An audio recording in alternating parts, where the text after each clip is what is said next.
be aware, this is still in testing. We plan to deliver this, I'd say, in the next 2 weeks. But again, this is a QA environment.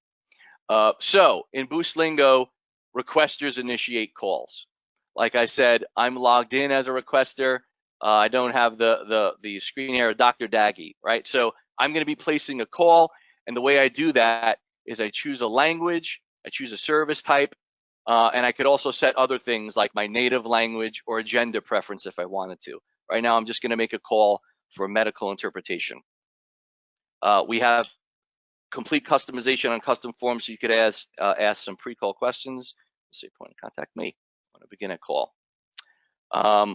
As right now, this is going to be routing to any available Italian interpreter that's in the LSC's network.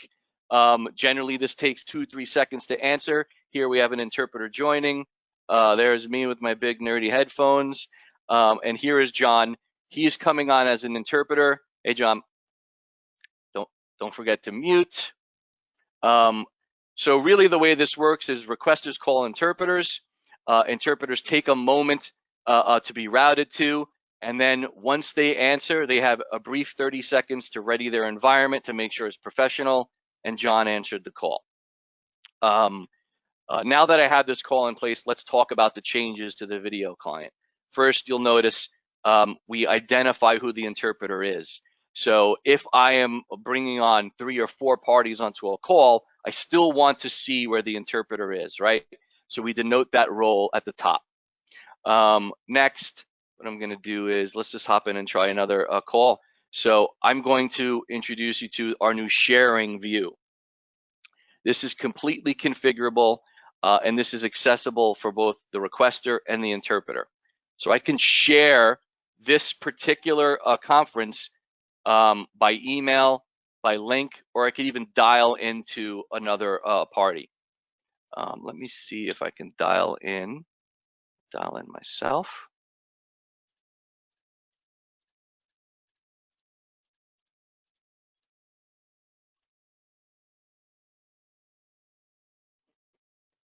I'm not going to answer because I'm presenting from my phone's internet. My internet went out. It's actually doing well, but you can add a leg just by calling them. So you can see I dialed that person in. It is now reaching out to me. I'm going to answer, close that out here. And what you had a chance to see, oops, sorry about that. Let me just remove this user. So what you can see is I added an audio call just by dialing directly from this share button. Now, the good thing about this is you could actually dial into conference lines, right? So I dialed my cell phone, but I could actually add in a meeting code after the fact and actually bring as many users as you want onto the call. That is dialing by audio. Well, now what I want to do is maybe share this link by email. So I could click that. It's actually going to pre-fill my default email client with all the necessary information to join this conference. Now, maybe I'll take a second to talk about privacy and security here. Again, I mentioned the Zoom a noise that everyone had been hearing about people just randomly joining meeting rooms. Our meeting rooms are transient meeting rooms. You do not have a meeting ID and a conference area that is open all day. These links change. They're only tied to an ongoing call. So gone are those worries about having people just randomly spam a URL and join a conference. That will never happen in Boostlingo because these are only tied to a call, and you have the choice of who enters. Okay. I'm also going to show you what that means when I say a choice of who enters. So let's save this. I'm going to share a link to a call, and I'm going to open this up in another window. So again, this is QA, so it's going to tell me my certification is not there. This will not happen in production. So when you share a link to an anonymous user, they could actually open this in their phone, or they open this on their PC, or they open this through their email. They can enter a name. Let's say another user. and then they could log in with video, they could log in with audio only, they could dial a specific number to have an audio leg in, or if you have this open on your phone, you could simply click this button and it'll make the dial for you. This page is all an anonymous user will need. Once they log in with video, even on a mobile device, the web client, so mobile Safari and mobile Chrome, will show this video client here. So they do not need a Boostlingo application. They could simply join as expected and get right into that call.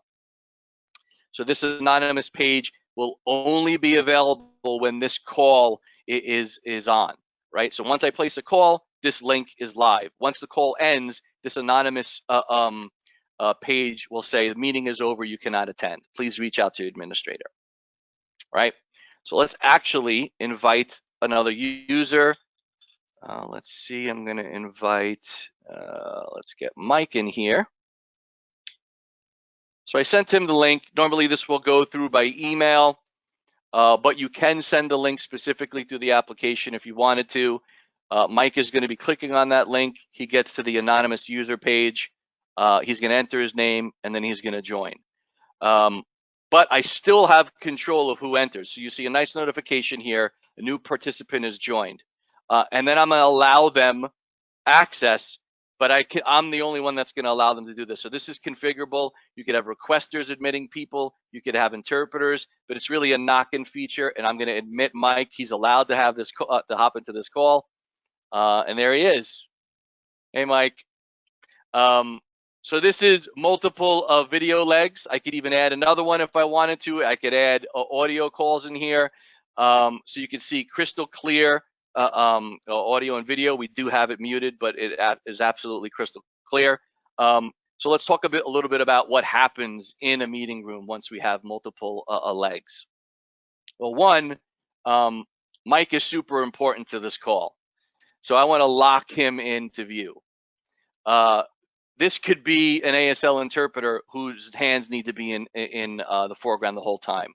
Really, you could control who is in the main view, right?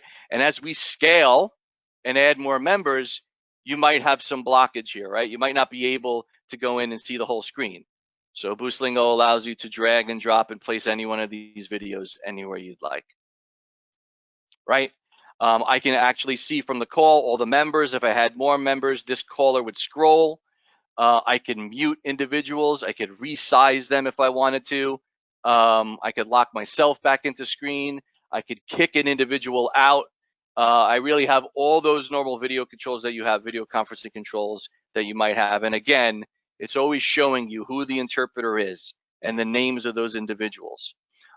If I did dial in, if I would be allowing my interpreter to dial in a GSM number, I actually, once they join, that number will be private. So again, privacy is the focus of this new feature. Let's see what else we have here. Minimize views or maximizing chat. Okay, another thing. You have access to a room-wide chat. So from your mobile devices as well, I can go in and say, hi guys. They will get that notification. Anonymous users do not have a caller. They just have access to this chat feature. So again, you could pass information along visually or through chat. None of this is saved after the call, but all users have access to this chat. Let's see what else we have here. Okay, I think that's good. All right, guys, I'm gonna end the call. Have a good one. So ending that call, as a requester, again, I get to see that particular interpreter. I could rate them, and then the system will actually go in and let me know everything about that call, right?